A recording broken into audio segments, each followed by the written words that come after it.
The president traveled to Hershey, Pennsylvania last night to denounce what he calls the so-called articles of impeachment against him. The process continues to move swiftly after House Democratic leaders formally revealed the charges of abuse of power and obstruction of Congress yesterday. Nancy Cordes is on Capitol Hill, where the debate will start tonight. Nancy, what can we expect? Well, we can expect arguments into the night tonight, Anthony. They will be ferocious, and they will likely continue into tomorrow. If the House Judiciary Committee does approve these articles of impeachment sometime tomorrow, they would then be sent to the full House for a vote by early next week. These two flimsy, pathetic, ridiculous articles of impeachment. Campaigning in Pennsylvania, President Trump questioned Democrats' motives. They're impeaching me, and there are no crimes. This has to be a first in history. They're impeaching me. You know why? Because they want to win an election, and that's the only way they can do it. But the new articles of impeachment warn that the president will, quote, remain a threat to national security and the Constitution if allowed to remain in office. The argument, why don't you just wait, amounts to this. Why don't you just let him cheat in one more election? The first article of impeachment, abuse of power, alleges that President Trump openly and corruptly urged Ukraine to publicly announce investigations into his political opponent, former Vice President Joe Biden. And when the president got caught, he committed his second impeachable act.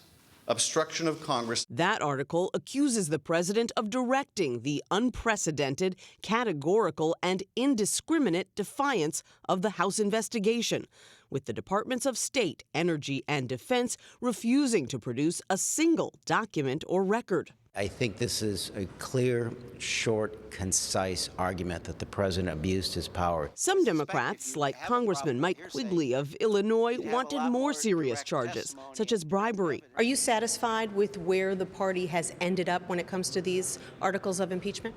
I am. Look, this isn't easy. It's complicated, layered, and textured. You're trying to explain legal matters to the American people. The president has pushed for a robust defense in the Republican-led Senate. But some in his party don't want to drag the process out. I think the prospect of calling witnesses, in my view, seems unlikely.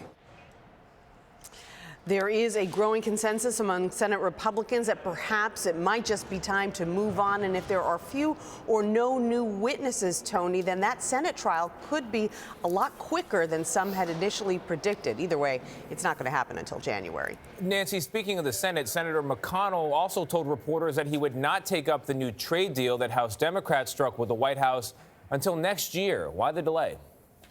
Well, it is the end of the year. He says that the Senate calendar is already full, and he also blamed the Democrats for being so obsessed with impeachment, in his words, that there simply isn't time to deal with this very important trade pact between the U.S., Mexico, and Canada. He wrote on Twitter that, quote, Democrats' impeachment obsession has delayed crucial governing responsibilities, while Speaker Pelosi's spokesman said McConnell not taking the bill up this year is, quote, total nonsense. Beyond that, Tony, there are some Senate Republicans who believe the White House gave too many concessions to House Democrats, so they're not as eager to pass this right now as they might have been. All right, Nancy, thank you very much.